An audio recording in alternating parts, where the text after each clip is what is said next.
Everyone. Last time हम discuss कर रहे थे एप्लीकेशंस ऑफ नॉन स्टिक इक्वेशन। तो फर्स्ट एप्लीकेशन हमने कर दी हुई है, जिसमें हमने क्या बोला था कि नॉन स्टिक इक्वेशन को यूज करके हम क्या कर सकते हैं, किसी भी सेल का सेल पोटेंशियल जो है वो कैलकुलेट कर सकते हैं। आज हम करेंगे नेक्स्ट एप्लीकेशन जो है to determine the equilibrium constant. Equilibrium constant भी हम कैलकुलेट कर सकते हैं, डिटरमाइन कर सकते हैं बाय यूजिंग नॉन स्टिक इक्वेशन। वो कैसे कर सकते हैं हम डिस्कस करेंगे। तो इक्विलिब्रियम क्या होता है कि रिएक्टेंस जो हैं जैसे प्रोडक्ट में कन्वर्ट हो रहे हैं। इक्विलिब्रियम का मतलब होता है जितने रिएक्टेंस प्रोडक्ट में कन्वर्ट हो रहे हैं वैसे ही जो प्रोडक्ट है वापस ही किसमें कन्वर्ट हो जाएंगे, रिएक्टेंस में कन्वर्ट हो जाएंगे। यही होता है इक्विलिब्रियम। और इक्विलिब्रियम कांस्टेंट किसके बराबर होता है, उसको हम रिप्रेजेंट करते हैं केसी से। वो किसके बराबर होता है, concentration of product upon concentration of reactant. Equilibrium constant इसके बराबर होता है। अब हमने यही कैलकुलेट करना है बट बाय यूजिंग नॉन स्टिक equation.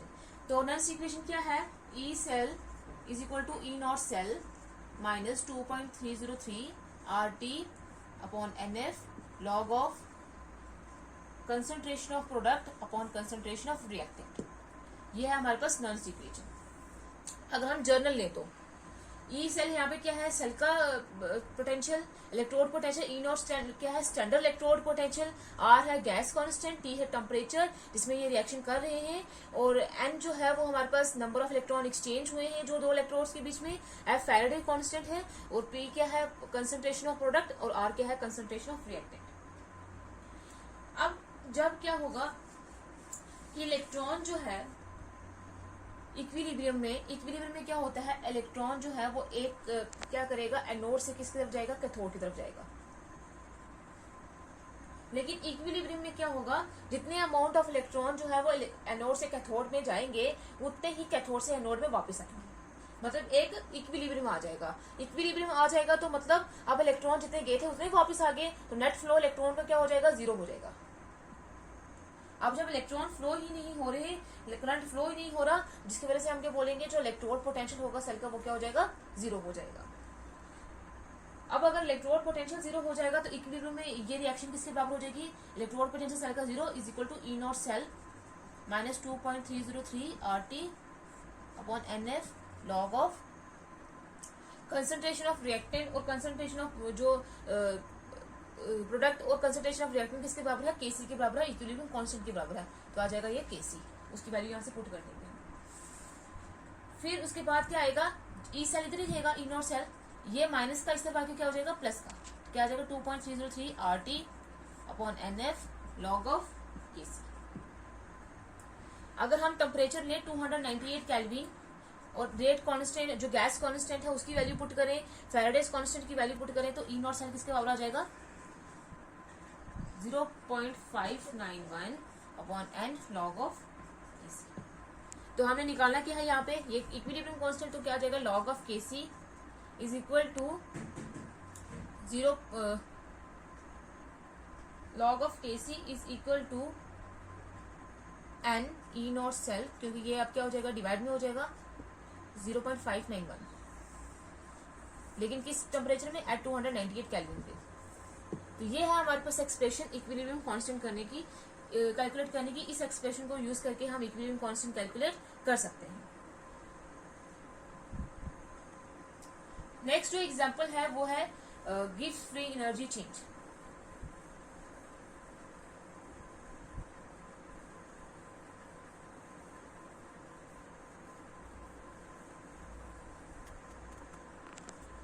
Gibbs free energy change.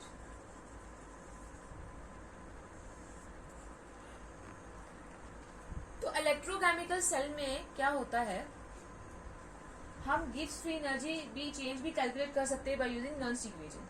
वो कैसे, इसके बीच में रिलेशनशिप क्या है, एक इलेक्ट्रोकेमिकल सेल जिसमें क्या होगा, केमिकल एनर्जी इलेक्ट्रिकल एनर्जी में कन्वर्ट होगी, उसमें जो नेट वर्क डन होगा, जो वो काम करेगा, एनर्जी को यूज करेगा, वो किसके बराबर होती है, वो हमें क्या बताती है, किसके बारे में बताती है, गिब्स फ्री एनर्जी चेंज के बारे में बताती है। मतलब जो एक electrochemical cell net work done करेगा वो हमें किसके बारे में बताएगा, गिव्स फ्री एनर्जी के बारे में बताएगा। तो इलेक्ट्रोकेमिकल सेल में क्या होता है, जो वर्क डन होता है, इलेक्ट्रिकल वर्क डन होता है। इलेक्ट्रिकल वर्क डन का मतलब वर्क डन तो हुआ है, एनर्जी को यूज करके हमने प्रोड्यूस क्या किया है, इलेक्ट्रोकेमिकल सेल में इलेक्ट्रिसिटी प्रोड्यूस की है, तभी यहाँ पे हम बोल रहे हैं electrical work done. Electrical work done किसके बारे में होता है, इलेक्ट्रिकल एनर्जी प्रोड्यूस्ड। जो इलेक्ट्रिकल वर्क डन किसके बराबर होगा, जितनी इलेक्ट्रिकल एनर्जी प्रोड्यूस हुई है। और इलेक्ट्रिकल एनर्जी प्रोड्यूस जो हुई है वो किसके बराबर होती है, क्वांटिटी ऑफ इलेक्ट्रिसिटी इनटू में ईएमएफ। जो इलेक्ट्रिकल वर्क डन है, जो इलेक्ट्रिकल एनर्जी प्रोड्यूस हुई है वो किसके बराबर होगी, कि इलेक्ट्रिसिटी की क्वांटिटी कितनी प्रोड्यूस हुई है इनटू में उसके क्या आ जाएगा, उसका सेल्फ पोटेंशियल या ईएमएफ जिसमें क्या हुआ, वर्क डन हुआ है, उसके बराबर आ जाएगा। अब अगर हम देखें कि इलेक्ट्रिसिटी कितनी प्रोड्यूस होगी, तो अगर 1 मोल ऑफ इलेक्ट्रॉन्स एक्सचेंज होंगे तो उनके ऊपर कितना चार्ज होता है, 1 फैरेड का चार्ज होता है। जो हमने नॉन-स्टिक इक्वेशन जब हम ड्राइव कर रहे थे तब हमने देखा था कि 1 मोल ऑफ इलेक्ट्रॉन के ऊपर जितना भी चार्ज होता है वो 1 फैरेड के बराबर होता है। तो अगर हमारे पास n इलेक्ट्रॉन्स है तो n इलेक्ट्रॉन्स के ऊपर कितना चार्ज होगा, nf चार्ज होगा। तो nf जो है वो टोटल क्वांटिटी ऑफ इलेक्ट्रिसिटी जो प्रोड्यूस होगी, क्योंकि चार्ज हमारे पास इतना है, जितना चार्ज होगा उतनी ही क्या होगी, इलेक्ट्रिसिटी प्रोड्यूस होगी। तो nf की वैल्यू अगर पुट करेंगे तो क्वांटिटी ऑफ इलेक्ट्रिसिटी कितनी है, nf। ईएमएफ किसके बराबर हो जाएगा, ई नॉट के बराबर हो जाएगा। अगर हम स्टैंडर्ड कंडीशन लेंगे तो आ जाएगा E N F E cell. यहाँ पे n क्या है, number of electron exchange, f क्या है, फैराडेज कांस्टेंट, और ई नॉट सेल क्या है, सेल का इलेक्ट्रोड पोटेंशियल। अब अगर वर्क डन हुआ, वर्क डन कब होगा, जब वो एनर्जी को यूज करेगा। अब अगर एनर्जी यूज हुई है तो एनर्जी के बीच में चेंज आ जाएगा, उस एनर्जी चेंज को हम बोलते हैं गिव्स फ्री एनर्जी चेंज। मतलब कहने का यह है कि जो वर्क डन होगा वो किसके बराबर हो जाएगा, फिर गिव्स फ्री एनर्जी चेंज को हम डेल्टा जी से रिप्रेजेंट करते हैं और माइनस से रिप्रेजेंट करते हैं, क्योंकि माइनस का यहाँ पे इसलिए रिप्रेजेंट, ये माइनस नेगेटिव साइन के रिप्रेजेंट कर रहा है कि जो वर्क डन हुआ है वो एनर्जी को यूज करके हुआ है, तो एनर्जी जो है वो डिक्रीज हो जाएगी। तो ये माइनस साइन उस डिक्रीज इन एनर्जी को क्या करता है, रिप्रेजेंट करता है। अगर स्टैंडर्ड कंडीशन नहीं है तो ये डेल्टा जी नॉट हो जाएगा।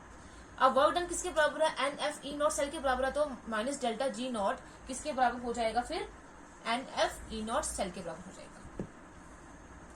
तो अगर माइनस का साइन तो लेकर जाएंगे तो डेल्टा जी नॉट किसका बराबर हो जाएगा, N F E naught cell. लिख भी सकते हैं, नहीं भी लिख सकते। तो डेल्टा जी नॉट क्या है, स्टैंडर्ड जी। अगर हम ऐसे सिर्फ डेल्टा जी लिखेंगे तो फ्री एनर्जी चेंज है, जब डेल्टा जी नॉट हो गया तो वो क्या आ जाएगा, standard free energy change. N क्या है, number of electron exchange. F क्या है, फैराडेज कांस्टेंट। और ई नॉट क्या है, standard potential, standard electrode potential. तो ये हो गया वर्क डन और एनर्जी के बीच में रिलेशनशिप। अब नॉन-स्टिक इक्वेशन के साथ ये कैसे रिलेट करेगा, कैसे उसको यूज करके हम गिव्स फ्री एनर्जी कैलकुलेट कर सकते हैं।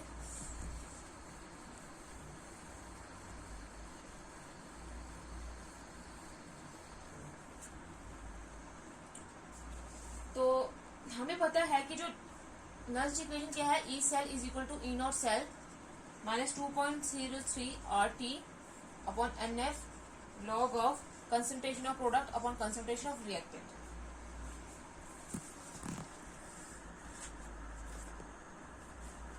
तो अब हमें पता है कि इक्विलिब्रियम में क्या होता है, एट इक्विलिब्रियम में क्या होगा, ई सेल किसके बराबर हो जाता है, 0 के बराबर होता है। और ये जो कंसंट्रेशन है रिएक्टेंट्स की और प्रोडक्ट की वो किसके बराबर होती है, केसी इक्विलिब्रियम कांस्टेंट के बराबर होती है। अगर हम वो वैल्यू पुट करेंगे यहाँ पे तो क्या आ जाएगा, 0 is equal to E naught cell minus 2.303 RT NF log of KC। तो ई नॉट सेल के किसके बराबर हो जाएगा, ये माइनस का इस जाके प्लस में हो जाएगा, 2.303 RT upon NF log of KC। इसके बराबर हो गया ये। तो अब ये जो ई नॉट सेल की वैल्यू है, जो हमने डेल्टा जी की वैल्यू निकाली थी, डेल्टा जी नॉट की वैल्यू किसकी थी, N F E naught cell के बराबर थी। अब इस ई नॉट सेल के जगह पे हम ये वैल्यू पुट कर देंगे तो क्या आ जाएगा, delta G naught is equal to N F into में 2.303 R T upon N F log of K C. तो ये माइनस में होती तो ये माइनस आ जाएगा साथ में, तो ये एन एफ और ये एन एफ कैंसिल, तो डेल्टा जी किसके बराबर बढ़ जाएगा, -2.303 R T upon N F log of K C. अब इसकी वैल्यू पता करके, ये जो वैल्यू है ये पता करके ये सारी वैल्यूज, तो हम डेल्टा जी जो है वो इजीली कैलकुलेट कर सकते हैं बाय यूजिंग इक्विलिब्रियम कांस्टेंट। और यहाँ पे हम इक्विलिब्रियम कांस्टेंट भी कैलकुलेट कर सकते हैं। अगर हमें गिब्स फ्री एनर्जी चेंज पता होगा तो हम ये भी कैलकुलेट कर सकते हैं, अगर हमें ये पता होगा तो हम Gibbs free energy change calculate कर सकते हैं। तो ये थी नॉन इक्वेशन की कुछ एप्लीकेशंस, तो वो हमने खत्म कर दी है। लास्ट टाइम हमने सिर्फ सेल पोटेंशियल के कैसे कैलकुलेट करते हैं वो डिस्कस किया था। आज हमने डिस्कस किया है कि इक्विलिब्रियम कांस्टेंट हम नॉन इक्वेशन यूज करके कैसे कैलकुलेट कर सकते हैं और गिब्स फ्री एनर्जी चेंज कैसे कैलकुलेट कर सकते हैं।